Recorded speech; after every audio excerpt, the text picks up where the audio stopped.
ಪಹಲ್ಗಾಮ್ನ ನರಮೇಧದ ನಂತರ ಕಾಶ್ಮೀರಕ್ಕೆ ಹೋಗಿದ್ದಂಥವರೆಲ್ಲರೂ ಕೂಡ ಭಯಭೀತರಾಗಿದ್ರು. ಎಸ್ಪೆಷಲಿ ನಮ್ಮ ರಾಜ್ಯ ಅಂತ ತಗೊಳ್ಳೋದಾದ್ರೆ ನೆನ್ನೆ ಒಂದು ಸ್ಪೆಷಲ್ ಫ್ಲೈಟ್ನಲ್ಲಿ 174 ಜನರನ್ನ ರಾಜ್ಯ ಸರ್ಕಾರ, ಅದರಲ್ಲೂ ಪ್ರಮುಖವಾಗಿ ಸಚಿವ ಸಂತೋಷ್ ಲಾಡ್ ಅವರು ನೇತೃತ್ವವನ್ನು ವಹಿಸಿಕೊಂಡು ಇಲ್ಲಿ ಕರ್ಕೊಂಡು ಬರುವಂಥ ಕೆಲಸ ಮಾಡಿದರು. ಸೊ ಹೇಗಿತ್ತು ಕಾರ್ಯಾಚರಣೆ ಅಂತ ಮತ್ತೆ ಮಾತನಾಡ್ತಾ ಹೋಗೋಣ. ಅಲ್ಲಿ ಅವ್ರು ಹಾಗೆ ನಾನು ನಿಮ್ಮನ್ನೇ ಕೇಳ್ತೀನಿ, ಈಗ ನಿನ್ನೆ ನೀವು 174 ಜನರನ್ನೇನ ಕರ್ಕೊಂಡು ಬಂದಿದ್ದಾರೆ, ಬಟ್ ಇನ್ನೂ ಕೂಡ ತುಂಬ ಜನ ಇದ್ದಾರೆ ಅಲ್ಲೇ ಅಲ್ವಾ? ಅದೇ ಇನ್ನೂ ಇದ್ದಾರೆ ಅಂತಂದ್ರೆ ನಾವು ಅವ್ರದ್ದು ಎಲ್ಲರದ್ದು ಮಾಹಿತಿ, ಸಂಪೂರ್ಣ ಮಾಹಿತಿಯನ್ನು ಪಡ್ಕೊಂಡಿದ್ವಿ. ಯಾರ್ದು ನಿನ್ನೆ ಈವ್ನಿಂಗ್ ಫ್ಲೈಟ್ ಇತ್ತು, ಆಮೇಲೆ ಕೆಲವ್ರದ್ದು ಇವತ್ತು ಫ್ಲೈಟ್ ಇದೆ, ಅವರೆಲ್ಲ ಬುಕ್ಕಿಂಗ್ ಮಾಡಿದ್ರು. ಅದರಲ್ಲೇ ಬರ್ಲಿ ಅಂತಂದ್ರೆ ಅವ್ರಿಗೆ ಯಾವ್ದು ತೊಂದರೆ ಇದ್ದಿರ್ಲಿಲ್ಲ.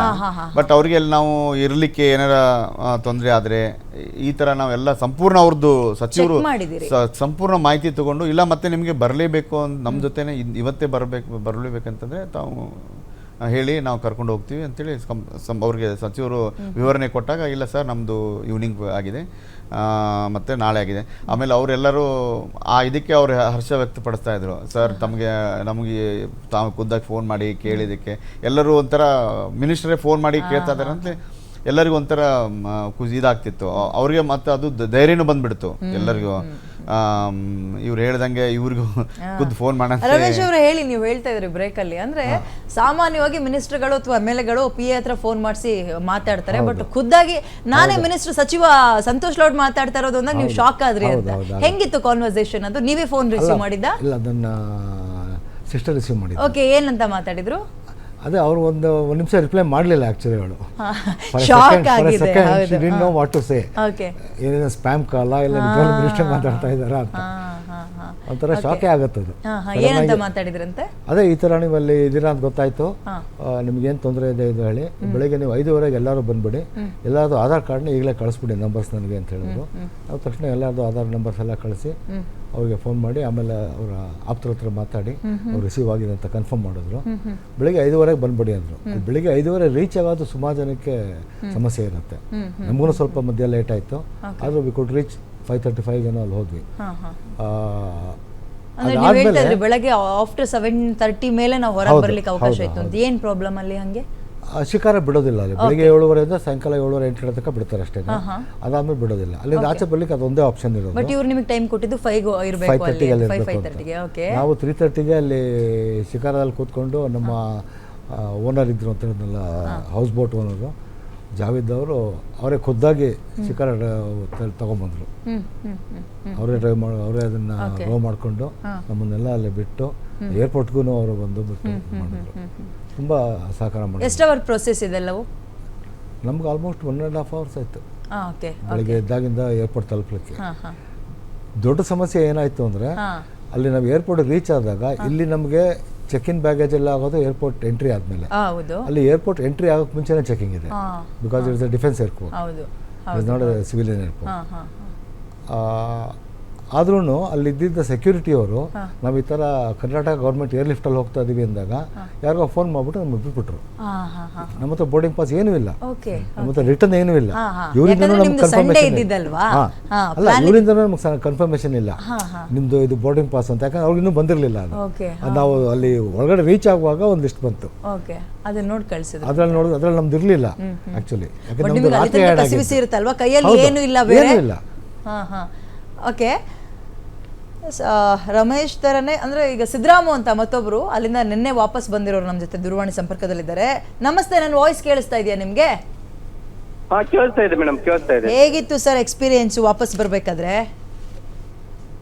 ನಾವು ಅಲ್ಲಿ ಶ್ರೀನಗರಲ್ಲಿ ಅಂತ ಫುಲ್ ಸೆಕ್ಯೂರಿಟಿ ಇತ್ತು ಮೇಡಮ್. ಆತರ ಏನು ಪ್ರಾಬ್ಲಮ್ ಇದಾಗ್ಲಿಲ್ಲ, ನಮ್ಗೇನು ಯಾವ ತರ ಅನಿಸ್ಲಿಲ್ಲ. ಆದ್ರೆ ನಾವು ರೂಮ್ ಬಿಟ್ಟು ಹೊರಗೆ ಬರ್ಲಿಲ್ಲ. ನಾವು ಹೆಲ್ಪ್ ಲೈನ್ ನಂಬರ್ ಕಾಂಟ್ಯಾಕ್ಟ್ ಮಾಡಿದೀವಿ. ಕಾಂಟ್ಯಾಕ್ಟ್ ಮಾಡಿದಾಗ ಡೈರೆಕ್ಟ್ ಆಗಿ ಅವ್ರು ಹೇಳಿದ್ರು, ಈ ತರ ನಾಳೆ 7:45ಗೆ ಫ್ಲೈಟ್ ಇದೆ, ಸಂತೋಷ್ ಲಾಡ್ ಸರ್ ಅವ್ರು ಬಂದಿದ್ದಾರೆ, ಅವ್ರು ನಿಮ್ಮನ್ನೆಲ್ಲರನ್ನು ಕರ್ಕೊಂಡು ಹೋಗ್ತಾರೆ, 7:45ಗೆಲ್ಲ ಒಳಗಡೆ ಬಂದ್ಬಿಡಿ ಅಂತ ಹೇಳಿದ್ರು. ಆತರ ನಾವು ಅಲ್ಲಿ ನಿನ್ನೆ ದಿವಸ ಅಲ್ಲಿ ಪ್ರೋಗ್ರಾಮ್ ಇತ್ತು ಮೇಡಮ್. ಆಕ್ಚುಲಿ ಎಲ್ಲಿ ತನಕ ನಾವು ಗುಲ್ಮಾರ್ಗ್ ಎಲ್ಲ ನೋಡಿದ್ದೀವಿ ಮೇಡಮ್. ಜಮ್ಮುಗ್ ಬಂದು, ಜಮ್ಮುನಿಂದ ಶ್ರೀನಗರ್ ಬಂದು ಅದನ್ನ ಲ್ಯಾಂಡ್ ಸೈಡ್ ಆಯ್ತು. ಆಮೇಲೆ ನಾವೆಲ್ಲ ಶ್ರೀನಗರ್ ಬಂದ್ಮೇಲೆ ಅಲ್ಲಿ ಹಾಲ್ಟ್ ಮಾಡ್ಕೊಂಡು ನಿನ್ನೆ ಗುಲ್ಮಾರ್ಗ್ ಅಂತೇಳಿ ನೋಡಿದ್ವಿ. ಓಕೆ. ಮೊನ್ನೆ ದಿವಸ. ಹಾ. ಆಕ್ಚುಲಿ ನಿನ್ನೆ ನಮ್ದು ಪೆಹಲ್ಗಾವ್ ಇತ್ತು. ಮುಂಚಿತವಾಗಿ ನಮ್ಗೆ ಎಲ್ಲ ಈ ರೀತಿಯಿಂದ ಗೊತ್ತಾಯ್ತು ಅಂತ ತಿಳ್ಕೊಂಡು ಒಂದು 20-25 ಕಿಲೋಮೀಟರ್ಸ್ ಇರೋದೆ ಮೇಡಮ್ ಶ್ರೀನಗರಿಂದ. ಹಾ. ಅದು ನಮ್ಗೆ ಈ ಮುಂಚೆ ಇನ್ಸಿಡೆಂಟ್ ಈ ತರ ಆಗಿದೆ ಅಂತ ತಿಳ್ಕೊಂಡ್ಮೇಲೆ ನಾವು ರೂಮ್ ಬಿಟ್ಟು ಹೊರಗಡೆನೆ ಬಂದಿಲ್ಲ. ನಾವು ಯಾವ್ದಕ್ಕೂ ಎಲ್ಲಿ ಹೊರಗಡೆ ಹೋಗ್ಲಿಲ್ಲ, ಎಲ್ಲಿ ಏನು ನೋಡ್ಲಿಲ್ಲ. ನಮ್ದು ಇನ್ನೂ 4 ದಿವಸ ಪ್ರೋಗ್ರಾಮ್ ಇತ್ತು madam. Actually Katra Vaishnav ದೇವ್ಗೆ ಹೋಗೋರಿದ್ವಿ.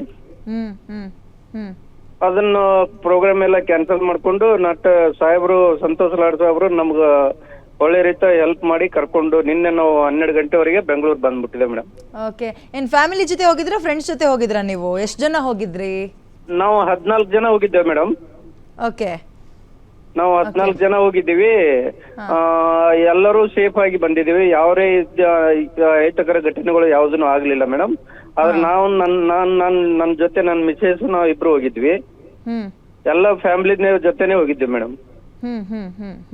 Tuesday ಎಷ್ಟೊತ್ತಿಗೆ ನಿಮ್ ಗಮನಕ್ಕೆ ಬಂತು ಹಿಂಗಾಗಿದೆ ಪಹಲ್ಗಾಮ್ ಅಲ್ಲಿ ಅಂತ?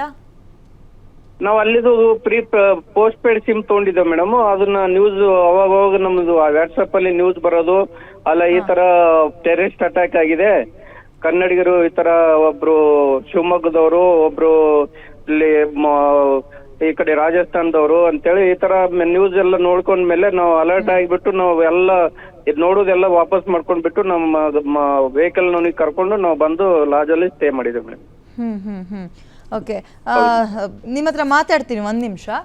ಆ್ಯಂಡ್ ರಮೇಶ್ ಅವರು ಹೇಳೋದಾದ್ರೆ RJ ನೇತ್ರ ಅವ್ರು ಮಾವ ಅಂತ ಅವ್ರು ಹೇಳ್ತಾ ಇದ್ರು. ಆಲ್ರೆಡಿ ನಮ್ಮ ಕೊಲೀಗ ನಿಮ್ಮ ಇಡೀ ಫ್ಯಾಮಿಲಿ ಏನು ಹೋಗಿದ್ರು, ಎಕ್ಸ್ಪೀರಿಯನ್ಸ್ ಹೇಗಿತ್ತು ಅಂತ ಒಂದು ಚಿಟ್ಚಾಟ್ ನಡೆಸಿದಾರಂತೆ ನೇತ್ರ ಅವ್ರ ಜೊತೆಗೇನೆ. ಒಂದ್ಸಲ ಕೇಳೋಣ RJ ನೇತ್ರ ಏನು ಹೇಳಿದ್ರು ಎಕ್ಸ್ಪೀರಿಯನ್ಸ್ ಬಗ್ಗೆ ಅಂತ. ಪಹಲ್ಗಾಮಲ್ಲಿ ನಡೆದಂಥ ಉಗ್ರರ ದಾಳಿಯಲ್ಲಿ ಈಗಾಗಲೇ ರಾಜ್ಯದ 2 ಕನ್ನಡಿಗರು ಮೃತಪಟ್ಟಿದ್ದಾರೆ. ಅದೇ ರೀತಿಯಾಗಿ ಈಗಾಗಲೇ 178 ಜನರನ್ನ ಸುರಕ್ಷಿತವಾಗಿ ವಾಪಸ್ ಕರೆತರಲಾಗಿರುವಂಥದ್ದು. ಅದರಲ್ಲಿ RJ ನೇತ್ರ ಅವರ ಪತಿಯವರು ಮತ್ತು ಅವ್ರ ಮಗು ಸಹ ಟೂರ್ಗೆ ಹೋಗಿದ್ರು. ಅವರು ಸಹ ಇದೀಗ ಮರಳಿ ಸುರಕ್ಷಿತವಾಗಿ ರಾಜ್ಯಕ್ಕೆ ಬಂದಿದ್ದಾರೆ. ಅವ್ರನ್ನೂ ಸಹ ಮಾತಾಡ್ತೀನಿ. ಮೇಡಮ್, ನಿಮ್ಮ ಮನೆಯವರು ಮತ್ತು ಮಗು ಹೋಗಿದ್ರು, ನಿಮಗೆ ಘಟನೆ ಯಾವಾಗ ಗೊತ್ತಾಯ್ತು ಮತ್ತು ಯಾವ ರೀತಿಯಾಗಿ ವಾಪಸ್ ಕರೆತರಿಸಿದ್ರು? ಮೊನ್ನೆ ಅದು ಆಗಿದ ಕೂಡಲೇ ಇಮಿಡಿಯೇಟ್ಲಿ ಅಲ್ಲಿ ನ್ಯೂಸಲ್ಲೆಲ್ಲ ಫ್ಲಾಶ್ ಆಗೋಕ್ಕೆ ಸ್ಟಾರ್ಟ್ ಆಯಿತು. ಆಗಲೇ ಗೊತ್ತಾಯಿತು. ತಮ್ಮ ತಂದೆ ತಾಯಿ, ನಮ್ಮ ಅತ್ತೆ ಮಾವ ಮತ್ತು ನನ್ನ ಮಗು ಎಲ್ಲ ಹೋಗಿದ್ದು. ಸೊ ನ್ಯಾಚುರಲಿ ತುಂಬ ಟೆನ್ಷನ್ ಆಗುತ್ತೆ, ಏನಾಯಿತು ಏನು ಕತೆ. ಅದು ಟೂರಿಸ್ಟ್ಗಳನ್ನೇ ಅವರು ಹುಡುಕಿ ಕೇಳ್ತಿರುವಾಗ ಆ ರೀತಿಯಾದ ಪ್ರಶ್ನೆಗಳನ್ನು ಅದೆಲ್ಲ ಕತೆ ಕೇಳಿದಾಗ ಭಾಳ ಇದು ನೋವಾಗುತ್ತೆ, ಟೆನ್ಷನ್ ಆಗುತ್ತೆ ಕೂಡ. ಅವ್ರು ಬರೋವರೆಗೂ ಸಮಾಧಾನ ಇಲ್ಲ. ಬಟ್ ಅಲ್ಲಿ ಎಲ್ಲಿದ್ದಾರೆ ಅಲ್ಲೇ ಉಳ್ಕೊಂಬಿಡಿ ಯಾಕಂದರೆ ಅಂತ ಹೇಳಿ ಅವ್ರಿಗೆಲ್ಲ ಒಂದು ಇನ್ಸ್ಟ್ರಕ್ಷನ್ ಕೊಟ್ಟು ಅವ್ರಿಗೆ ಹೌಸ್ ಬೋಟಲ್ಲಿದ್ದರು, ಅಲ್ಲೇ ಉಳ್ಕೊಂಡಿದ್ರು, ಎಲ್ಲೂ ಹೋಗಲಿಲ್ಲ ಆಚೆ ಕಡೆ. ಅದಾದಮೇಲೆ ನಂತರ ಇದರಲ್ಲಿ ನಮ್ಮ ರೆಸ್ಕ್ಯೂ ಟೀಮ್ನಲ್ಲಿ ಸಂತೋಷ್ ಲಾಡ್ ಅವರು ಖುದ್ದಾಗಿ ಅವರು ಕಾಂಟ್ಯಾಕ್ಟ್ ಮಾಡಿ ಎಲ್ಲ ಕರ್ಸ್ಕೊಂಡು ಈ ರೀತಿ ಬೆಳಿಗ್ಗೆ ಫ್ಲೈಟ್ ಇದೆ ಅಂತ ಹೇಳಿ ಕರ್ಸ್ಕೊಂಡಿದ್ದುಂಟು. ಸೊ ಆ ವಿಚಾರದಲ್ಲಿ ಬಹಳ ಚೆನ್ನಾಗಿ ಕೋಆರ್ಡಿನೇಟ್ ಮಾಡಿ ಎಲ್ಲರನ್ನೂ ಕರ್ಕೊಂಬಂದಿರೋದು. ಐ ಥಿಂಕ್ ನಿಜವಾಗ್ಲೂ ನಾವು ವಿ ಶುಡ್ ಬಿ ಗ್ರೇಟ್ಫುಲ್. ಅಂದರೆ ತಾವು ಇಲ್ಲಿದ್ರಿ, ನಿಮ್ಮ ಮನೆಯವರು ಎಲ್ಲರೂ ಸಹ ಅಲ್ಲಿದ್ದರು, ಅವರು ಆತಂಕದಲ್ಲಿದ್ದರು, ನೀವು ಸಹ ಆತಂಕದಲ್ಲಿದ್ದೀರಾ ಅಂತ? ಹೌದು, ನ್ಯಾಚುರಲಿ ಈಗ ಅಲ್ಲಿ ಎಲ್ಲೋ ಇದ್ದಾರೆ. ಆಮೇಲೆ ಮನೆ ಹಿರಿಯರು ಇರುವಾಗ ನಾವು ಅಟ್ಲೀಸ್ಟ್ ನಾವಿದ್ದಿದ್ರೇನೋ ಓಡಾಡ್ಬಿಡ್ತಿದ್ವೇನೋ, ಏನೋ ನೋಡ್ಕೊಂಡ್ಬಿಡ್ತಿದ್ವೇನೋ ಅನ್ನೋದೆಲ್ಲ ಭಯ ಶುರು ಆಗ್ಬಿಡುತ್ತೆ. ಆ ವಿಚಾರದಲ್ಲಿ ಭಾಳ ಟೆನ್ಷನ್ ಆಗಿದ್ದು ಉಂಟು. But thankfully they are all back safe. ವಾಪಸ್ ಬಂದ ತಕ್ಷಣ ಏನು ಹೇಳಿದ್ರು ಮನೆಯವರು ಅಂತ? ಇನ್ನ ಮಾತಾಡೇ ಇಲ್ಲ, ನಿಮ್ಮ ಹತ್ರನೇ ಮಾತಾಡ್ತಿರೋದು ನಾನು. ಖುಷಿ ಆಗ್ತಾ ಇದೆ. ಹೌದು. ಈ ದಾಳಿಯ ಬಗ್ಗೆ ಏನು ಹೇಳಕ್ ಬಯಸ್ತೀರಾ? ಏನು ಹೇಳ, ಅದ್ರ ಬಗ್ಗೆ ನಿಜವಾಗ್ಲೂ ಅದಕ್ಕೆ ಸರಿಯಾಗಿ ಉತ್ತರ ಕೊಡಲೇಬೇಕು. ಆ ಉತ್ತರಕ್ಕೋಸ್ಕರ ಐ ಥಿಂಕ್ ಇಡೀ ಭಾರತ ಕಾಯ್ತಾ ಇದೆ, ಇಡೀ ಜನಾಂಗ ಕಾಯ್ತಾ ಇದೆ, ಅಷ್ಟೇ ಹೇಳ್ಬೋದು. ಏನು ಮಾಡಬೇಕು, ಹೀಗೆ ಮಾಡಿ ಹಾಗೆ ಮಾಡಿ ಅಂತ ಹೇಳೋದಕ್ಕೆ ಐ ಥಿಂಕ್ ನಾವು ನಮ್ಮ ಲೀಡರ್ಗಳಿದ್ದಾರೆ, ಅದಕ್ಕೆ ಸರಿಯಾದ ಒಂದು ಡಿಸಿಷನ್ ಅವ್ರು ತೊಗೊಳ್ತಾರೆ ಅಂತ ಖಂಡಿತ ನಾವು ಅದ್ರ ಒಂದು ಹೋಪ್ ಇಟ್ಟಿದ್ದೀವಿ, ಭಾವಿಸಿದ್ದೀವಿ. ಸೊ ವಿಲ್ ಜಸ್ಟ್ ವೇಟ್ ಅಷ್ಟೇ. ಸಂತೋಷ್ ಲಾಡ್ ಅವರು ಪದೇ ಪದೇ ರಕ್ಷಣಾ ಕಾರ್ಯಾಚರಣೆಗೆ ಹೋಗಿರುವಂಥದ್ದು, ಈ ಸಾರಿನೂ ಸಹ ಹೋಗಿದ್ರು, ತಾವೇ ಸಹ ಅವ್ರನ್ನ ಸಂಪರ್ಕ ಮಾಡಿದ್ರಿ, ಏನು ಹೇಳಿದ್ರು ಅಂತ? ತುಂಬ ಬೇಗ ರೆಸ್ಪಾಂಡ್ ಮಾಡಿದ್ರು. ನಂಗೆ ನಿಜ ಭಾಳ ಖುಷಿಯಾಗಿದೆ. ಏನಂತಂದರೆ ಒಂದೇ ಒಂದು ಮೆಸೇಜ್ ಮಾಡಿದೆ, ಏನು ಅವ್ರು ಬಿಸಿ ಇರ್ತಾರೋ, ಹೇಗೆ ರೆಸ್ಪಾಂಡ್ ಮಾಡ್ತಾರೆ ಏನು ಅಂತ ಅಂದ್ಬಿಟ್ಟು. ಬಟ್ ಇಮ್ಮಿಡಿಯೇಟ್ಲಿ ರೆಸ್ಪಾಂಡ್ ಮಾಡಿ ವಾಪಸ್ ಕಾಲ್ ಮಾಡಿದ್ರು. ಕಾಲ್ ಮಾಡಿ ಕಳಿಸಿ, ಡೀಟೇಲ್ಸ್ ಕಳಿಸಿ, ನಾನು ಕಾಲ್ ಮಾಡ್ತೀನಿ ಅಂತ ಹೇಳಿ ನಾನು ಹಾಗೂ ಡೀಟೇಲ್ಸ್ ಕಳಿಸಿ ಏನು ಮಾಡ್ಬೋದು ಏನು ಹೋಪ್ ಇರಲಿಲ್ಲ. ಅಂದರೆ ಹೋಪ್ ಇನ್ ದ ಸೆನ್ಸ್ ಹೇಗೆ ಮಾಡ್ಬೋದು, ಏನು ಕತೆ, ಅಷ್ಟು ಜನ ಯಾರು ಇವ್ರು ಸೇಫ್ ಆಗಿದ್ದಾರಲ್ಲ ಅಟ್ಲೀಸ್ಟ್ ಅನ್ನೋ ಇದರಲ್ಲಿದ್ವಿ. ಬಟ್ ಅವರೇ ಖುದ್ದಾಗಿ ಕಾಲ್ ಮಾಡಿ ಬೆಳಗ್ಗೆ ಫ್ಲೈಟ್ ಇದೆ ಬಂದುಬಿಡಿ, ಹೊರಟ್ಬಿಡಿ, ಬೇಡ ಅಂತೆಲ್ಲ ಹೇಳಿ ಅಡ್ವೈಸ್ ಮಾಡಿ.